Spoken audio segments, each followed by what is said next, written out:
मेरा मानना है भारत के हर नागरिक को भारत के इस कानून को मानना चाहिए। भारत के अंदर शंकराचार्य की पवित्र परंपरा, जगत गुरु शंकराचार्य ने देश के अंदर 4 कोनों में 4 पीठों की स्थापना की।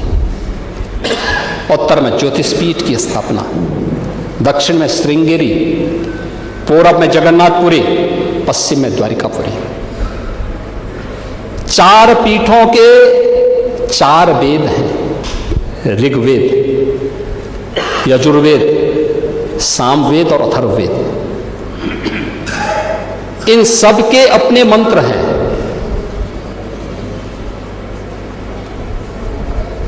ऋग्वेद, इसका मंत्र प्रज्ञानम ब्रह्म, ये प्रज्ञा ही ब्रह्म है, ये इसका मंत्र है। क्योंकि बुद्धि की पवित्रता पर ऋग्वेद ध्यान देता है।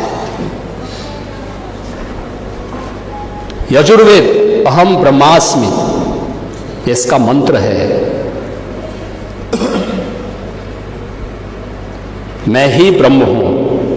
कोई भी साधक जब अपनी साधना की पराकाष्ठा में पहुंचता है तो उसको इस बात की अनुभूति होती है। यही उपनिषदों का उद्घोष भी है। सामवेद तत्त्वमसि, यानी उस आत्मा के बारे में तू ही वह है, यानी जिसको तू बाहर ढूंढ रहा वो तुझ में ही है।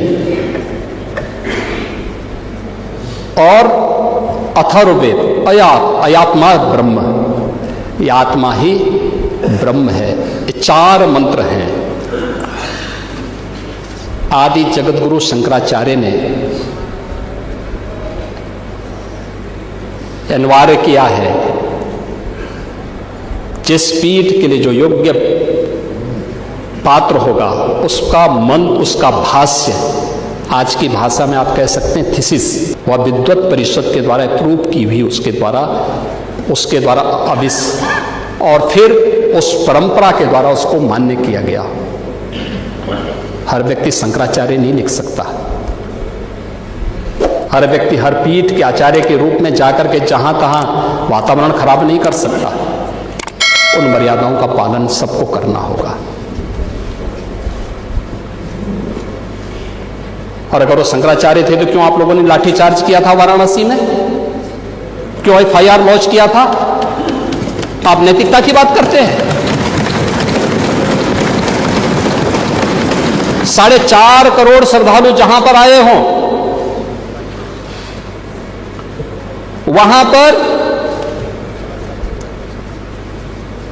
जो एग्जिट गेट है, जहां से श्रद्धालु बाहर निकल रहा है स्नान करके,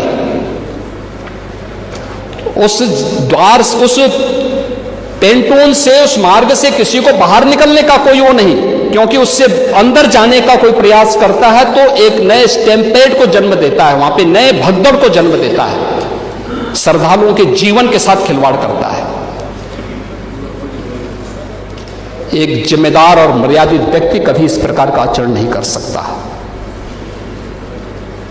कभी नहीं कर सकता। आपको पूछना है, सपा के लोग पूछे, लेकिन हम लोग मर्यादित लोग हैं, कानून का शासन पर विश्वास करते हैं, कानून का शासन पालन करना भी जानते हैं, पालन करवाना भी जानते हैं, दोनों चीजों को एक साथ लागू करवाना जानते हैं। लेकिन इसके नाम पे गुमराह करना बंद करिए। आप लोग हर एक सेक्टर में गुमराह कर रहे हैं। किस रूप में गुमराह कर रहे हैं? और गुमराह करने के आपके तौर तरीके किस रूप में हैं? हमें भौचक होता है। आप लोग सदन की कार्रवाई को भंग करते हैं। यानी SIR की कार्रवाई चल रही है भारत निर्वाचन आयोग के मार्गदर्शन में, ये लोग विरोध करते हैं, विरोध करते हैं कि SIR की कार्रवाई नहीं होनी चाहिए।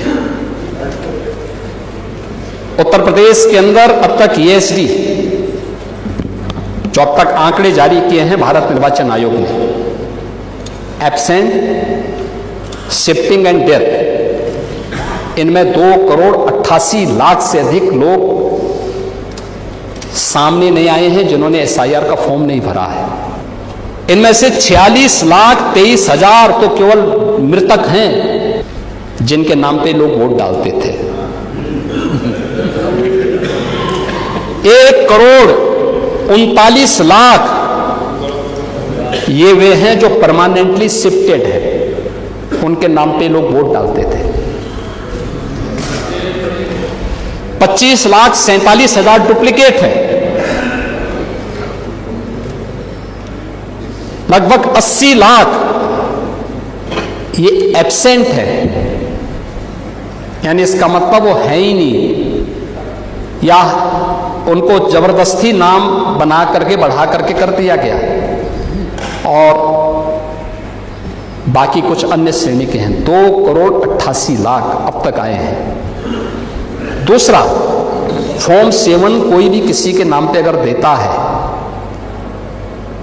भारत निर्वाचन आयोग उसका वेरिफिकेशन करा रहा है। अगर कोई फिजिकली प्रस्तुत हो रहा है कि साहब ये फॉर्म 7 गलत है, मैं हूं, तो फॉर्म 7 वहीं पे रिजेक्ट हो रहा है। क्यों वातावरण खराब कर रहे हैं आप लोग? कोई व्यक्ति एक पारदर्शी व्यवस्था चाहता है, तो आप लोग पारदर्शी व्यवस्था के समर्थन नहीं करते, अच्छा कार्य नहीं होने देते, ना अच्छा काम किया है ना अच्छा काम करने देंगे। और इसीलिए प्रदेश के अंदर आज जिस ओर हम गए हैं, मैंने बताया ना कि 2013 में कुंभ था और कुंभ में कुल 12 करोड़ श्रद्धालु आए थे, और माघ मेला में 21 करोड़ की संख्या पार हो चुकी है। कल परसों अंतिम स्नान होगा, यानी यद्यपि माघ मेला तो केवल माघी पूर्णिमा तक होता है। यह है सरकार की सुविधा और सुरक्षा पे विश्वास। आप लोक माता के नाम पर, शंकराचार्य के नाम पर, SIR के नाम पर या किसी अन्य के नाम पर समाज को गुमराह बंद करिए, देश के बारे में सोचिए। महामहिम राज्यपाल जी ने जो अभिभाषण इस सदन में दिया था, सरकार की इन्हीं उपलब्धियों को लेकर के दिया था और भावी कार्य योजना को लेकर के दिया था। अगर आप लोग सुने होते थे, प्रश्न संभवतः मुझसे नहीं करते,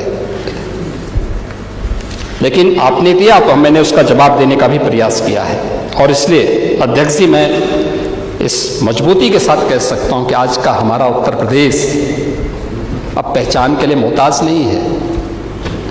आज कानून का राज है, अपराधी भयभीत है, एक गरीब का सम्मान है, किसान खुशहाल है, बहन और बेटियों में सुरक्षा का एहसास है, और युवाओं को रोजगार का अवसर प्राप्त हो रहा है।